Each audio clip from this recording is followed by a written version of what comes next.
Alright guys, so we are one day post-election, and obviously the liberal left-leaning media has went absolutely crazy the last couple of days because the result of this election was totally unexpected to them. Now, as Trump supporters, I always knew, regardless of the outcome, I always knew Trump had a good shot. I always knew he was going to win Ohio. I always knew he was going to win Florida. I did not predict that he was going to win Wisconsin, Michigan, or Pennsylvania, which is huge. I thought he had a better chance of potentially picking up Nevada or Colorado, which didn't happen, which was interesting.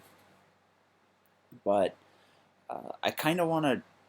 There's a couple states still outstanding. My home state of Arizona, it's kind of ridiculous. So, New York Times says it's 100% reporting.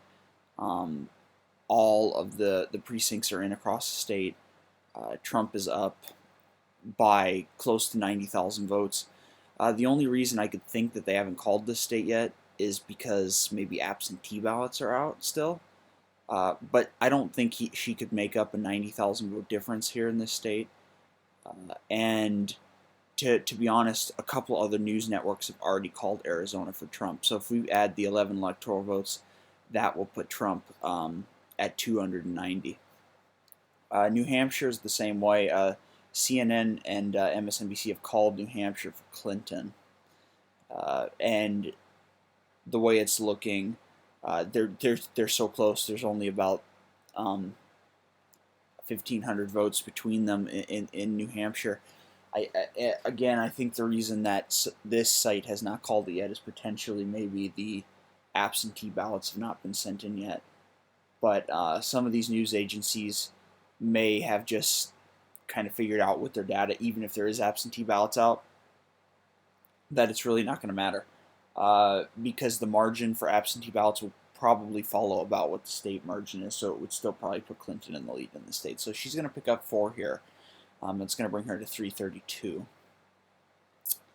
If we go out, and the biggest prize left on the table still is Michigan, which I think is probably it's the biggest surprise. I think it's tough because I think Pennsylvania, Michigan, and Wisconsin were just all huge surprises. It's crazy. So right now Trump has about a let's see, about a 12,000 vote lead on Clinton, and they're saying 99% in.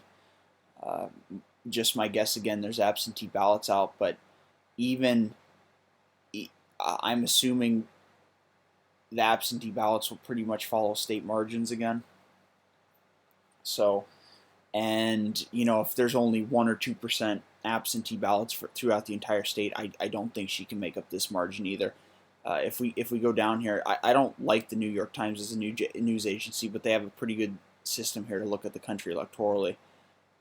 They have predicted that Trump will pick up the state, 95% chance. Or that's to win the presidency, I'm sorry. But if we go into the full results for Michigan, uh, Trump about a 92% chance of picking up the state with about a .2 margin of victory. So he's going to win by about 10,000 votes in Michigan. So that is going to put his electoral total up to 306. So Trump will break 300 electoral votes in this election. Now, here's the other thing I love about this map. It kind of gives you the size of lead and the change in the country from 2012. So the size of lead, obviously the big blue are metro areas. So this big blue, that's Los Angeles County, that's LA. This big blue, Cook County, that's Chicago. Same down here, Miami-Dade, that's Miami, and so on and so forth. All the big blues are probably metro areas, the bigger cities in the state. Now, the red is all Republican, and you're probably wondering, well, I see a lot more big blue than I see big Republican. That's because 90% of the Republican vote comes from more suburbs and rural areas. Like this is a perfect example right here. Dallas County is a blue circle, but all the surrounding counties around Dallas and Fort Worth are all red. So metros usually go for Democrats. Suburbs and more rural areas tend to go for Republicans. So as we can see, Clinton had a lot of support on the East Coast, and the bigger cities in the upper Midwest and the West Coast. But here's the thing that I think is the most important to understanding how Trump won Wisconsin, Michigan, and Pennsylvania. So this is the change from 2012. If you want to look, any arrow pointing to the left means that those areas went more Democrat. Those counties went more Democrat. Any arrow pointing to the right, which is red, it says that those counties went more Republican. Look at the upper Midwest. Look at how many counties shifted Republican in the upper Midwest. From Tennessee up to Minnesota, over to Pennsylvania and down. Look at how much went Republican. And even in Florida and Georgia, so much went Republican. The only reason Clinton won the popular vote, and if you look, she only won the popular vote by less than 300,000 votes. That's a razor-thin margin in modern-day politics. The only reason she won that popular vote is because of California. She actually did better. It's interesting because she did horrible across the country in terms of turnout from 2012 with Barack Obama. But in California, she actually did better than Barack Obama. So she actually picked up more votes there. But that shouldn't be... and some people have asked me, well, why do we not pick the president by popular vote? And that's a simple one to answer. There's more registered Democrats than there is Republicans, and then there's independents. So basically, the reason Trump won is that he picked up a good majority of Republicans, and then he picked up a good majority of independents. The problem is if you just elected the president purely off a popular vote, big states like California, Texas, New York, Florida can shift the election for a certain candidate. California is the most populous state in the country, which is the reason why she won the popular vote. So, and it's a highly liberal state. So, the people here in California, they don't represent the people in Michigan. They don't represent the people in Pennsylvania. They don't represent the people in Ohio, West Virginia, Maine, Florida, Texas. They don't represent those people, which is why the electoral system exists, because they don't want one state or a couple of states deciding the election, because then certain people's issues in various states, like say Michigan, people like yesterday, people are tired of losing their manufacturing jobs in Michigan. Somebody in Nevada or Oregon or Washington or California is not going to share that same feeling because they never had that manufacturing, and vice versa. You know, Californians, they want to keep their tech industry moving along. It's not going to be the same as somebody in West Virginia or North Carolina, because they just don't have that type of infrastructure there. So the Electoral College was put in place to ensure that all people's voices were heard, and that a majority of the country, states in this country, were behind a certain core set of issues. So for people saying that the election is not legitimate because of the popular vote, it's just not the case. Al Gore beat George W. Bush in 2000 by winning the popular vote, and lost the Electoral College just ever so slightly. And George W. Bush ended up president. And in 2004, George W. barely eked out a win over John Kerry. Kerry was right on his heels in the Electoral College as well. So a lot of people say, well, that's just kind of the Republicans' way of throwing elections. Not really. If you actually look, if you were to take off this the two biggest states in population-wise in this election, California and Texas, one of which went for Trump, one of which went for Clinton. If you took those two states off, overwhelmingly the country voted for Trump.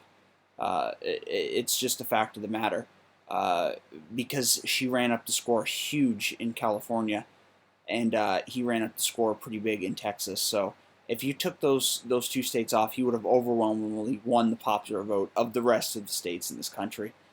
So any type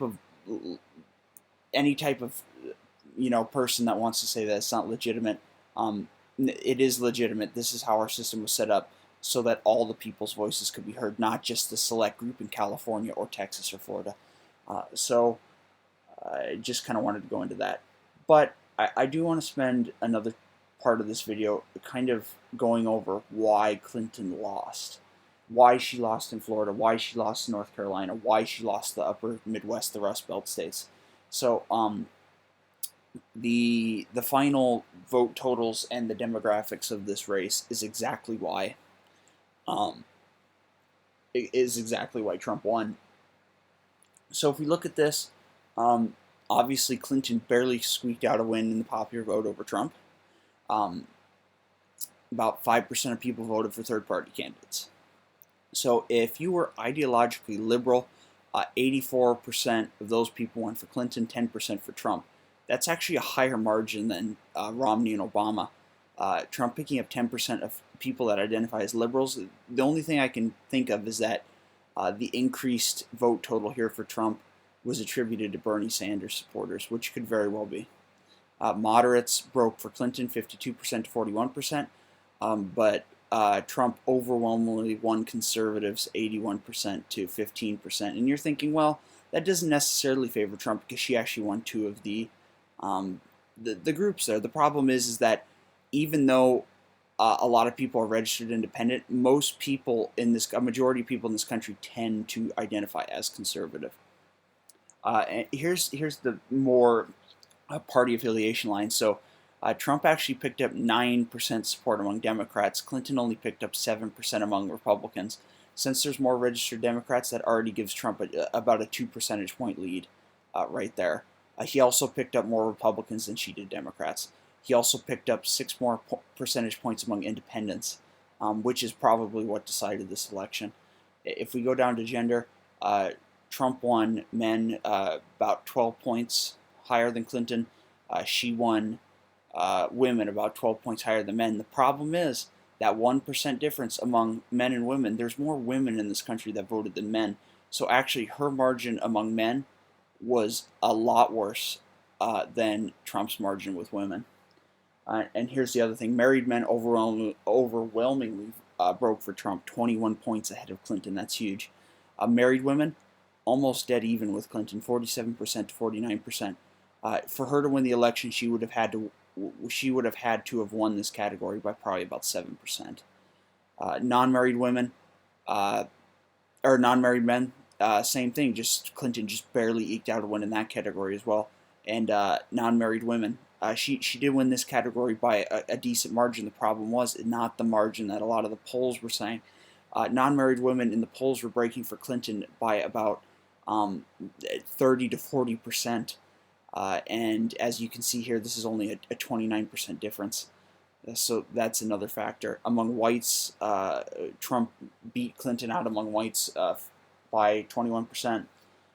The black vote was down overall in the country, but Trump actually picked up a bigger share than Romney did by 1 point, 8% to 88%.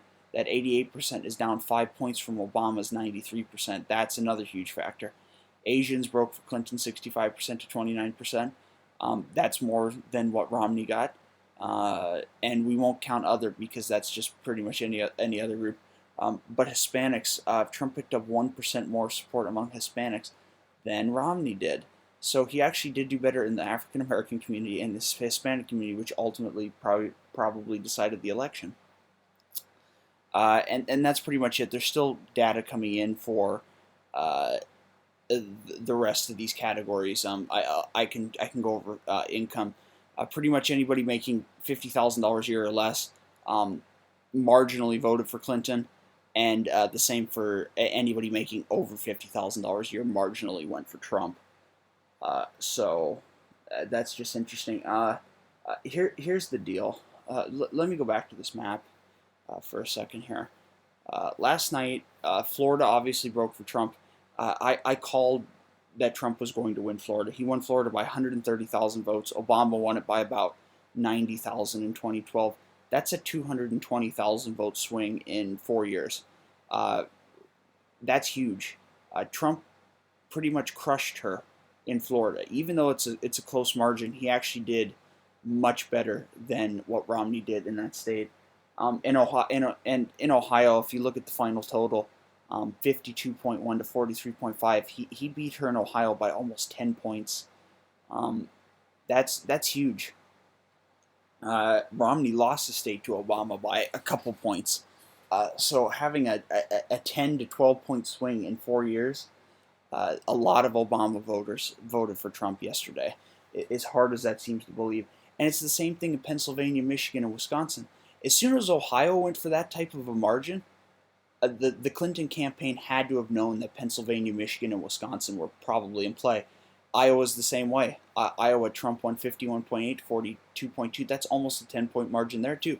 They had to have known, the Clinton campaign, after these two states were called for Trump, and they saw the margins, that the entire upper Midwest was on tilt. And if you look, the only state Trump lost in the upper Midwest was, if not counting Illinois, because that's a highly Democratic state, was Minnesota. And he just barely lost Minnesota by just a little over 40,000 votes. So that's the election in a nutshell. The reason Trump won is because his message was better. He had a better way of connecting with people than Clinton did. I think Clinton had her campaign totally wrong. I think she thought that just throwing a ton of money at people, basically buying the election, because she spent over double what Trump spent, almost 3 times as much. I think she thought that spending all that money would just kind of guarantee her votes. Her ground game was far superior to his. Trump's ground game was simple. Trump's ground game was his rallies. He did 70 rallies in 2 months leading up to the election. She did 10. That's a 7-to-1 margin for him, and he was collecting 20 to 30,000 people at these rallies when he was going. She couldn't fill half of a gymnasium. She needed Jay-Z and Beyonce to, prop her up basically to get the vote out. She brought LeBron James into Cleveland to gather the vote in Cleveland, Ohio. It didn't matter. He crushed her in the state. One of the liberal analysts actually said it right. Sometimes when you bring people around like President Obama, like Michelle Obama, like Joe Biden, all of these kind of high-profile Democrats around her, it kind of starts to shed light that she is not as good as those Democrats, and she needs their help to try to win. It's kind of the shiny turd analogy. Hillary Clinton was kind of that shiny turd that just, even though she looked good on paper, she still stunk. As weird of an analogy as that sounds like. That's the reason why Trump won last night. Where do the parties go from here? Well, the Republican Party blew up last night. The Republican Party of 4 years ago is gone. It will never come back. Donald Trump, it's his party now. The Republican Party is Trump's party. Donald Trump single-handedly helped out all the Senate candidates last night, all the House races last night, and he won the presidency. That's all on Trump. That has nothing to do with the RNC whatsoever. Trump is the driving force behind this party now, and he's going to take it into a more populist direction than even the establishment people in Washington want to do. The irony of it for Republicans is that they had the same philosophy as the Democrats this year. They wanted to run the establishment candidate like Jeb Bush, Marco Rubio, John Kasich, and even to a lesser extent Ted Cruz, because he even though he claimed to be anti-establishment, he actually was more of an establishment Republican. So, the Republicans wanted to run an establishment candidate. Obviously, Jeb Bush was their chosen godchild. He was raising all the money. He had all the donors. None of that money meant anything. Jeb Bush got clobbered. Marco Rubio got clobbered in his home state, which Trump ended up going on to win. in the general.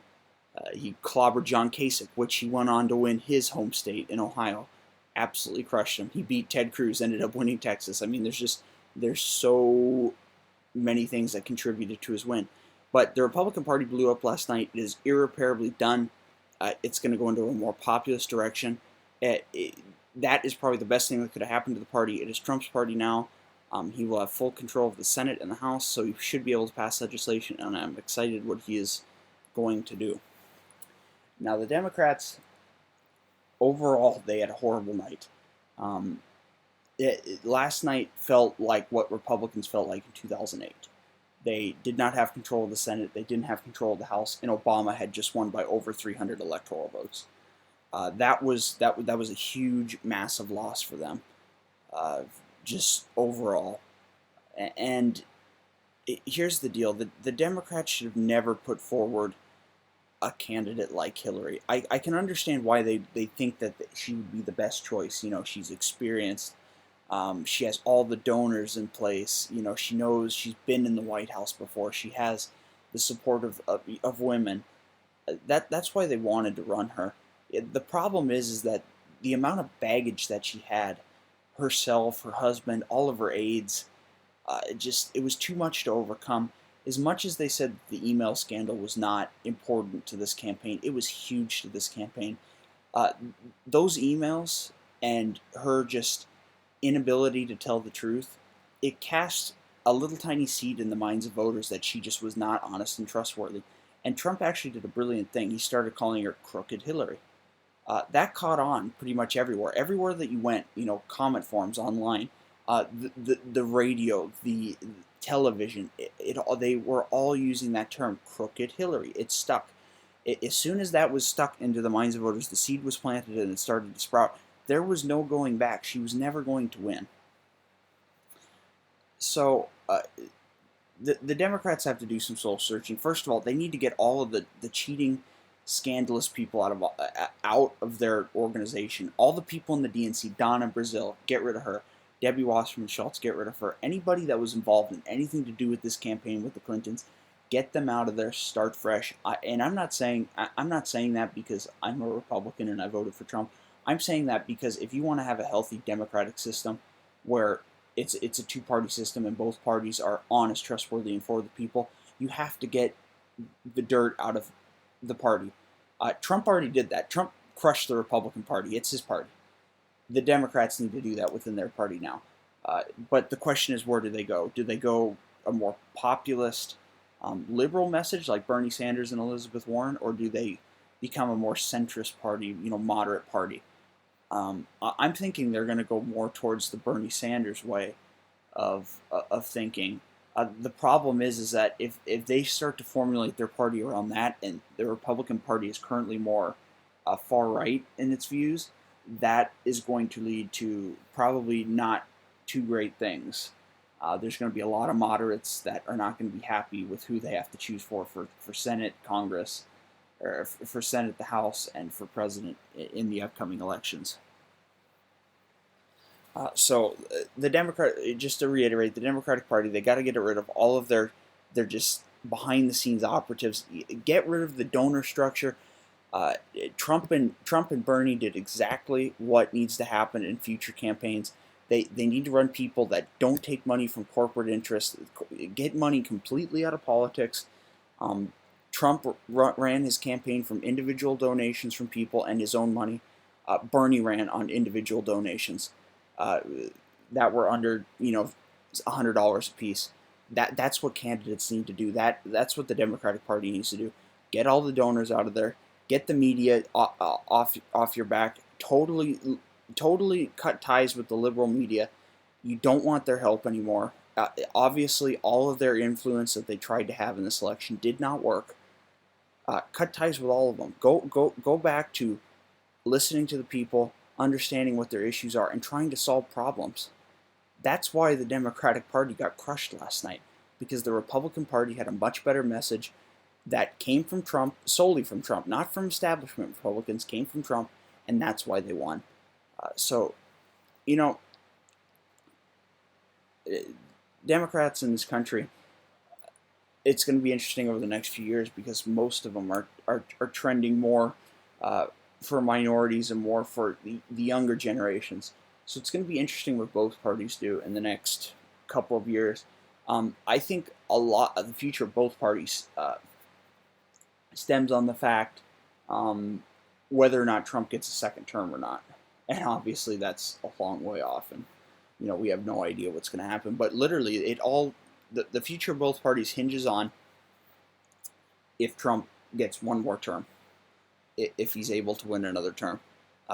To be honest with you, if Trump does a good job, and I think he is actually going to do a good job, I think he will get that other term. Him flipping the map up in states such as Wisconsin, Michigan, Ohio, Pennsylvania means all he did was broaden the map electorally for Republicans. If there's any states that are trending more Democrat now, it's probably my home state of Arizona. Trump did not win the state by the margin that I thought he was going to win it by. He won it by about 90,000 votes. That's not huge for a state with 7 million people. So if there's any states that are more trending Democrat, it's probably a state like Arizona, maybe North Carolina, even though he won it by a pretty decent margin. Florida is always going to be in play. But those are the states that are leaning more Dem. The problem is picking up 11 electoral votes versus picking up 10. So that's 26 plus another 46. It's going to be hard for Democrats to have a path to the White House if Trump is able to lock up the upper Midwest like he has here and keep the South, which is looking like it's ever more present. So that's kind of the video I have today, guys. Let me know what you think in the comments below, and thank you for watching.